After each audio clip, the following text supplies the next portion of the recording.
আওয়ামী লীগের ক্ষমতার দাপটে এনজিওর আড়ালে কুকৌশলে সাধারণ মানুষের সম্পদ লুট করাটাকেই পেশা হিসেবে বেছে নিয়েছে গোপালগঞ্জের ফকির পরিবার, যারা এখনো বহাল তবিয়তে তাদের কার্যক্রম চালিয়ে যাচ্ছে। আমার বাড়ি আরেকজনকে দলিল করে দিয়ে ওরা, আমি দলিল করে দিই নাই, ওরা দলিল করে দিয়ে 30,25,000 টাকা নিছে। আওয়ামী লীগের শাসনামলে শেখ হাসিনার নিজ জেলার মানুষেরাও শিকার হয়েছেন নানান নির্যাতন নিপীড়নের। যে নিজ জেলার মানুষের জীবন ও সম্পদের নিরাপত্তা নিশ্চিতে ব্যর্থ, তার হাতেই ন্যস্ত ছিল বাংলাদেশের দায়িত্ব। মাত্র 4,000 টাকার জন্য স্যার আমার এই জমিটা থেকে আমার দিল জোর করে উঠে দিছে, জোর করে উঠে সে অন্য লোক যে চাষবাস করাইতেছে জায়েব খা। হাসিনার নিজ জেলায় দিনের পর দিন সাধারণ মানুষের উপর এমন নির্যাতন নিপীড়নের কোনো প্রতিবাদ করেনি কেউ। এখন আমি তো ঘুমিয়ে ঘুমিয়ে দেশ চালাই না, আসলে আপনাদের বদ অভ্যাস হয়ে গেছে। এদের বিরুদ্ধে কথা বললেই অমানবিক নির্যাতন চালানো হতো বলেও মন্তব্য করেন ফরিদুল ইসলাম। বাড়ির থেকে হুন্ডাই করে ধরে আই না ওদের অফিসে মারধর করে তারপরে রেজিস্ট্রি অফিসে নিয়ে যায়, রেজিস্ট্রি অফিসে নিয়ে স্ট্যাম্পে সই করাইয়া পাওয়ার অফ অ্যাটর্নি এগুলো নিয়ে এরপরে তাদের কিছুদিন পরে তাদের বাড়ির থেকে বের করে দেয়। এরকম সংখ্যা বহুত আছে এলাকায়। দারিদ্র বিমোচন বহুমুখী সমবায় সমিতি থেকে 2 লাখ টাকা ঋণ নিয়ে 7 কিস্তি পরিশোধের পর বাকি পাওনা পরিশোধ করতে না পারায় নিজেদের সর্বস্ব হারিয়েছেন বলেও জানান ফরিদুল ইসলামের স্ত্রী। অভিযোগ করে বলেন, অফিসে ডেকে নিয়ে অস্ত্রের মুখে সব সম্পত্তি লিখে নিয়ে স্বাক্ষর নেওয়া হয়েছে ব্ল্যাঙ্ক চেকে। 2 লাখ টাকা তাদের আনছিলাম, 7টা কিস্তি দিছি। কিস্তি দেওয়ার পরে করোনা এসে গেল, করোনার এসে আমি টাকা দিতে পারিনি। দিতে না পারলে তারা আমাদের কাছ থেকে জোর করে আমাদের নিয়ে যে অফিসে আসেন, অফিসে গেছি, তারপরে আমাদের চেক নিছে, স্টাম্প নিছে, নিয়ে সই স্বাক্ষর দিয়ে গালিগালাজ করে যে জায়গায় যে দলিলের না রেজিস্ট্রি অফিসে, সেই জায়গায় নিয়ে সার্ভেস্টারে না, এই যে এটা মুকসিদপুর সার্ভেস্টারের কাছে আমাদের কোনো কথা বলতে জানি, আমরা যা বলবো তাই শুনবি। অফিসে এই বইলে নিয়ে গেছে হুমকি দিয়ে যে যা বলবো সেইটা শুনবি, নয়তো তোর সমস্যা আছে, তোর স্বামীর এনাগুলি হিরে মেরে নেবো। তার ভিতরে আবার উনি স্টাক করছিল। ওরা এই সুযোগ নিয়ে আমাদের তারপরে নিয়ে গেছে, নিয়ে মরি নাকি কার কাছে সই, আমাকে কাছে যা যা করবো তাই তোরা করবি। আমরা সেইভাবে তাই করছি হুমকির ভয়ে, বুঝছেন। ওদের হলো সবাই ভয় পাইছে, ভয় করে। গোপালগঞ্জ জেলার স্থানীয় বাসিন্দা হালিমা বেগমের সাথেও অবিশ্বাস্য ঘটনা ঘটিয়েছে এনজিওটি। 7 মাসে 4,000 টাকার সুদ 1.5 লাখ টাকা দাবি করে হালিমার স্বামীকে তুলে নিয়ে লিখে নেওয়া হয়েছে সম্পত্তি। আমাকে সব কিস্তি দেওয়া গেছে, একটা কিস্তি ছিল, একটা কিস্তি থাকলে পরে 4,000 টাকা বাকি ছিল, বুঝছেন। আমাকে সঞ্চয় আছে, কাটিয়ে নিলাম। তার 7-8 মাস পর আইসে সে কয় টাকা পাবো বললো, তোমাকে টেন হলো মানে সুদ মুদ দিয়ে 1.5 লাখ টাকার কথা কইছে, বুঝছেন। 4,000 টাকা 1.5 লাখ টাকা, হ্যাঁ 1.5 লাখ টাকা দিছে।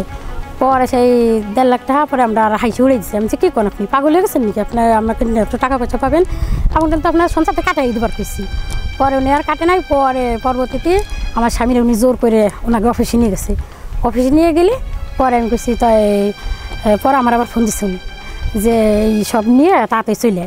পরে তাহলে সেই আমাকে ইসে নিয়ে টাকা ফেলা নিয়ে পরে ইয়ে করছে, আমার স্বামীর মারধর করছে, সব কথা করছে, বুঝছেন। করে কি করছে? ওই যে জমিটা তারা বাউরে নিয়ে গেছে। আমার স্বামীরটাও আমারও নামে ছিল, মানে 2 জন, আমরা এক ফ্যামিলি তো, আমরা 2 জন, আমার নামে ছিল, ওনার নামেও ছিল। হ্যাঁ, 2 জনের কাছ থেকে নিয়ে গেছে। ঋণ গ্রহীতাদের যাকেই দুর্বল মনে হয়েছে আওয়ামী দুঃশাসনের ক্ষমতা বলে, তাকেই ফাঁদে ফেলেছে ফকিরগঞ্জের সহযোগীরা। এমনটাই জানান ভুক্তভোগীরা। বিউটি বেগম তাদেরই একজন। সাপ্তাহিক কিস্তিভাবে প্রথমে 50,000 টাকা লোন নিছি। তো 50,000 টাকা লোন শোধ করে পরে আমরা 1 লাখ টাকা লোন নিছি। তো 1 লাখ টাকার আমি প্রায় 40টা কিস্তি দিয়ে দিছি। আর 6টা কিস্তি ছিল, করোনা আসছিল বিধায় আমরা দিতে পারিনি। তো ওরাও কিস্তি নিতে আসে নাই। কিস্তি নিতে না আসলে ওই টাকায় ওরা মানে পরবর্তীতে 1 মাস পরে এসে সুদ চাইছে। ওই টাকার সব টাকা সুদ চাইছে, তখন আমরা সুদ দিতে পারিনি। মানে দেখা যাচ্ছে 40টা কিস্তি দিয়েছে, আসল টাকা দেওয়া হয়ে গেছিলো, মানে লাভের যে অংশ থাকে 1 লাখ টাকার, সেই টাকাটাই বাদ ছিল। তো ওই টাকার যখন সুদ চাইছে তখন আমরা দিতে পারিনি। দিতে না পারায় ওই টাকার ওই টাকারে আবার সুদ ধরছে, মানে চক্রবৃদ্ধি করছে। চক্রবৃদ্ধি করে এরকম এরা 5 লাখ 6 লাখ টাকা বানাইছে, বুঝছেন। তারপরে এইভাবে দিতে পারি নাই। পরে কয়েকে যে আপনার বাড়ির আমাদের একটা পাওয়ার দেন, টাকা শোধ করে আমাকে দিতে হবে। তারপরে পরে যখন ওই পাওয়ার দেওয়া হয়েছে, পরে তাকে আমরা এখন 10 লাখ টাকা পাবো, 10 লাখ টাকা দিয়ে আপনারা বাড়ি যাবেন। তখন আমার বাড়িতে নামাই দিছে। এখন আমি ভাড়া বাড়িতে আসি, ফুলের বাজার, আমার তো হঠাৎ পাড়া বাড়ি, এখন ফুলের পাড়া আছে আমরা ভাড়া বাড়িতে। এখন সেইভাবে আমাদের নামাই দিছে। আর আমাদের বাড়ি ঘর যা ছিল সবই মানে তাদের হাতে আর না হতে, আমরা এক কাপড়ি আর নাই এসেছি। এখন কারা থাকে? আমাদের ভিটায় এখন বর্তমান এই জায়গার শাহরিয়া ইসলাম বিপ্লব, সে এখন বর্তমানে দখল। হ্যাঁ, তারা শুনছে সে বিক্রি করছে তার কাছে। বিক্রি করে দিয়েছে। আপনারা কি দলিল করে দিয়েছেন? না, তাকে কোনো দলিল করা হয়নি, শুধু পাওয়ার, খালি পাওয়ার নিছিল। আচ্ছা, এটা কি তার বাড়িটা হলো আমার নামে, আমার স্বামীর নামে। কোনো জোরপূর্বক? হ্যাঁ, জোরপূর্বক মানে আমার নামে, আমার স্বামীর নামে। আমার স্বামীরে জোর করে তারা নিয়ে যাইয়ে কইছে এটা পাওয়ার দাও, নাহলে ওরা মারধর করে, বুঝছেন? সেইভাবে সে বাঁচার জন্যই তাকে পাওয়ার দিছিল। এখন পাওয়ার দেওয়ার 1 সপ্তাহ পর আমাদের বাড়ি থেকে নামাই দিছে। নুরু মোল্লাকে তুলে নিয়ে তার স্ত্রীকে মুঠোফোনে বাড়ির দলিল ও পর্চা নিয়ে এনজিও কার্যালয়ে যেতে বলে দেলোয়ার। নইলে স্বামী নুরু মোল্লাকে মেরে ফেলা হবে বলেও হুমকি দেয়া হয়। ক্ষমতার দম্ভে ধরাকে সরাজ্ঞান করার যে সংস্কৃতি আওয়ামী লীগ চালু করেছিল তা থেকে আজও মুক্তি মেলেনি গ্রামের সহজ সরল বাসিন্দাদের। ওইটা কিস্তি ছিল 10 কিস্তিতে হলো শোধ, তো একটা কিস্তি রয়েছে 4000 টাকার। তো আমার সঞ্চয় আছে 4000 4500 টাকা সঞ্চয় আছে। আমি ওই সঞ্চয়গুলোকে আমি দিতাম না, কিন্তু ওই একবারে 4000 টাকা দিয়ে উঠাইতেই তো উঠাইলি পরা কিস্তি 9 কিস্তি চলে গেছে, আর একটা কিস্তি আছে।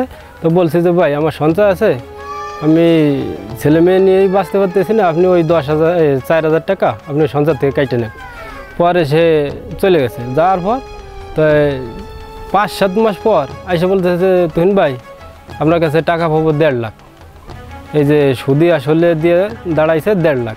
তাহলে আমি কী কন ভাই, আপনি কি পাগল হয়েছেন? না, আমি পাগল হয়েছি যে আমার কাছে আপনি 1.5 লাখ টাকা পাবেন।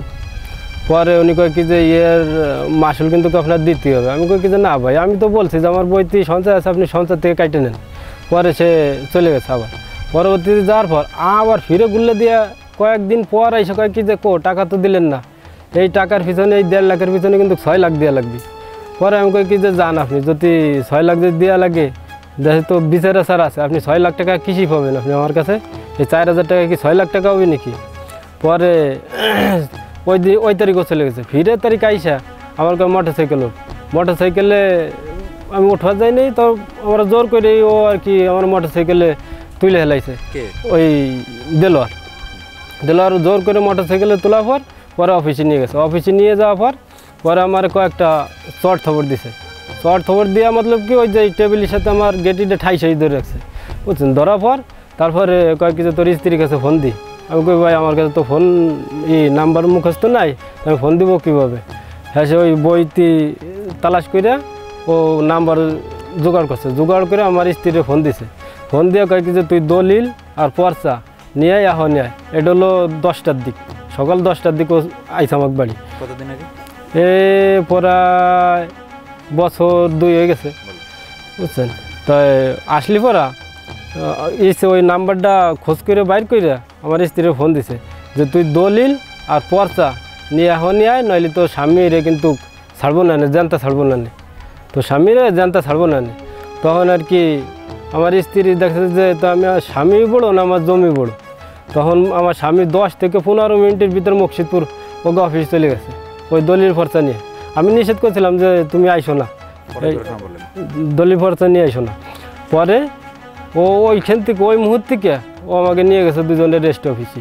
ওই অফিস থেকে বলে যে রেস্ট অফিসে যাইয়া কোনো কথা বলবি না, যা কব তাই করবি, এক কথা। বিগত সরকারের আমলে প্রাণনাশের ভয়ে মুখ বন্ধ রাখলেও ভুক্তভোগীরা একে একে মুখ খুলতে শুরু করেছেন। স্বৈরাচার সরকার পতন হলেও ভুক্তভোগীরা জানেন না তারা তাদের সাথে হয়ে যাওয়া অন্যায়ের বিচার পাবেন কিনা। আমি তো দাঁড়ে দাঁড়ে বেড়াইতেছি এবং বিভিন্ন জায়গায় বিভিন্ন আইন সংস্থার কাছে আমি দুর্নীতি দমন কমিশনে দিছি অভিযোগ, আমি ডিআইজিতে দিছি ডাকার জন্যে, আমি আপনার পুলিশ সুপারে দিছি, বাংলাদেশ সেনাবাহিনীর দিছি এই অভিযোগ। থানায় তো থানায় আশরাফুল এর সাথে জড়িত, ওসি আশরাফুল, হ্যাঁ, উনি ওদের সর্বাধিক সহযোগিতা করছে এবং ভয়ভীত উনি মাঝে মাঝে ওই পুলিশ পাঠাই দিয়া, সাব ইন্সপেক্টর পাঠাই দিয়ে এই সব মানুষেরই আমারও মাঝে মাঝে হুমকি দিছে। কে আসছিল আপনার কাছে? কে আসছিল? আমার কাছে আসছিল কামরান, সাব ইন্সপেক্টর কামরান আসছিল। তৎকালীন আইন ব্যবস্থা আওয়ামী লীগের হাতের পুতুল হওয়ায় ন্যায় বিচার পাওয়ার কথা কল্পনাও করেনি ভুক্তভোগীদের কেউ। ক্ষমতাশালী বেশি ওরা, আমরা গরিব মানুষ, কোনো আইনের আশ্রয় পাই না, আইনের কাছে গেলে আইনের আশ্রয় পাই না, কিছু পাই না। এই জন্য ওই ভয়ে আর কোনো কথাবার্তা না কইয়া মোরই আলাদা রুমে যে বসাইয়া লেহাইছে, লেহাই আমার কাছ থেকে খালি ওই ছবি 2 কপি নিয়েছে আর ওই যে সাইনটা নিয়ে গেছে, বুঝছেন? আর তাছাড়া আমরা কিছুই করি না। ওগো ক্ষমতা হলো অতিরিক্ত ক্ষমতা, আইনের কাছে গেলে আইনের আশ্রয় পাই না। কোনো অভিযোগ করছেন? অভিযোগ করছি, এই যে কিছুদিন আগেও অভিযোগ করছি, এই যে ইদারিং, বুঝছেন? আমরা গরিব মানুষ, অসহায় লোক, না ওদের সাথে ক্ষমতার সাথে আমরা পারি নাই। আইনের কাছে গেলে আইনের আশ্রয় নেই। এই যে কিছুদিন আগে আমার নামে মামলা করছে, আমি যাবো হাটে চাল কিনবো, চাল কেনার টাকা থেকে সেই দারোগারে আমি 1500 টাকা দিয়ে আমি দারোগার আমার খেদান লাগছে। হত্যার হুমকি দিয়ে বাড়ি লিখে নেওয়া সহ মানসিক ও শারীরিক নির্যাতন করাটাই ছিল এনজিওটির মূল ব্যবসা। 21,000 টাকার জন্য 20 লাখ টাকা হারিয়েছেন লিটন মুন্সি। বাড়ি লিখে না দেয়া হলে সন্তানদের তুলে নেওয়ার হুমকি ধামকিও ছিল নিত্য নৈমিত্তিক ঘটনা। আমার নাম মোহাম্মদ লিটন মুন্সি। দারিদ্র বিবেচনা থেকে আমি 1,40,000 টাকা ঋণ নিয়ে আমার ঋণে শোধ হওয়ার পথে 39টা কিস্তি আমি দিছি, আর 7টা কিস্তি পাবে আমার কাছে। এই 7টা কিস্তির জন্য কত কিছু মানে দেওয়ার পরে এই 7টা কিস্তি আমি দিতে পারিনি, করোনাকালীন দিতে পারিনি। এই 7টা কিস্তির জন্য আমার মাঝে এসে বলছে যে 3 লক্ষ টাকা হয়েছে, 3 লক্ষ টাকা হয়েছে। এরপরে আমি দিতে পারি নাই। কিছুদিন পর আবার এসে কয় যে তোমার 6 লক্ষ টাকা হয়েছে, 6 লক্ষ টাকা হয়েছে। 6 লক্ষ টাকা যখন হয়েছে তখন কী যে তোমার এই কাগজপত্র দিয়ে আমার পাওয়ার করে দাও, তোমার এই টাকা দিয়ে দিলে আমি জমিটা দিয়ে দেবো। তারপর পাওয়ার নিচে মানে জোরপূর্বক করে নিয়ে গেছে আমার বাড়ির থেকে ধরে ওর বাড়িতে নিয়ে আটকাইছে, আমার আটকাই নিয়ে ওখান থেকে নিয়ে এই কাগজপত্র নিয়ে তারপরে আমার রেজিস্ট্রি অফিসে নিয়ে গেছে। রেজিস্ট্রি অফিসে নিয়ে বলছে যে যদি এই রেজিস্ট্রি করে না দাও তাহলে তোমার মারিয়ে লাবো, আর তোমার ওই সন্তানদের নিয়ে যাবো আমি। এইবার আর কি আমার একটা ভয়ভূতি দিছে। তারপর আমি কী করবো, আমি আমার নিয়ে যাওয়ার পর আমি ওই কাজটাকে পাওয়ার নিয়ে গেছে আমার কাছে। পাওয়ার নিলি পরা আমি পাওয়ার দিছি, দেওয়ার পর আর রেজিস্ট্রি অফিসে নিয়ে আমার বলছে যে কোনো একটু শব্দ হবে না, যা বলবো ওইটা করতে হবে, নইলি পরা আর ওকে এই যে লাইসেন্সদারি পিস্তল আছে, পিস্তল দিয়ে আর গুলি করে দিয়ে মাথার খুলি উড়ে এলে দেবো। এবার কথাবার্তা বলছে আমারে। আমি তারপরে ভয়তে নিরুপায় তারপরে ওইভাবে আমার কাছে জায়গাটা নিয়ে গেছে। আমি অভিযোগ করছি, বকশিদপুর থানায় করছি, ইউএন অফিসে করছি, পুলিশ সুপারে করছি, অভিযোগ করছি। আমি তো অভিযোগ কোনো ফলাফল পাইনি। আর আমার বাড়িটার মূল্য আমার ঘরের ভিতর 3 লক্ষ টাকার মালামাল ছিল, 3 লক্ষ টাকার মালামাল সহকারে ঘরে তালা দিয়ে আমাকে বের করে দেওয়া হয়েছে। লিটন মুন্সিকে বাড়ি ছাড়া করে তা বিক্রি করে দেয় এনজিও মালিক দেলোয়ার। এই বাড়িটা হলো লিটনের, বুঝছেন? লিটনের কাছ থেকে নিচে ওই যে দেলোর কাছ থেকে নিচে হলো বিপ্লব আমাকে ভাড়া দিছে। এনজিও ম্যানেজার শুকুর আলী ঋণ গ্রহীতাদের বাড়ি জমি দখল করার কথা অস্বীকার করলেও ব্ল্যাঙ্ক চেক এবং স্ট্যাম্পে স্বাক্ষর নেবার কথা স্বীকার করেন। আমরা কারো বাড়ি নেই, আমরা ডকুমেন্টস হিসেবে একটা জিনিস নেই, সেটা হলো ব্ল্যাঙ্ক চেক নেই, ব্ল্যাঙ্ক স্ট্যাম্প।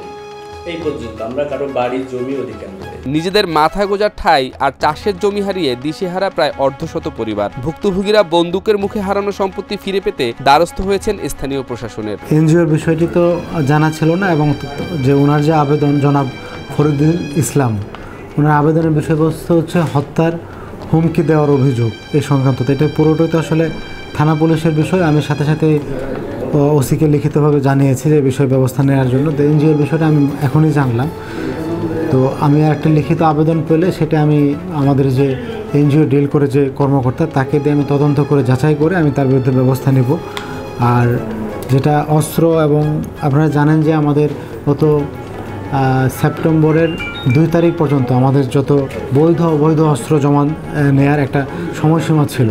তো তার আলোকে কিন্তু কোনো অস্ত্র আসলে বাইরে থাকার কথা না। সেটিও যদি হয় সেটিও আমরা খতিয়ে যাচাই করে দেখব।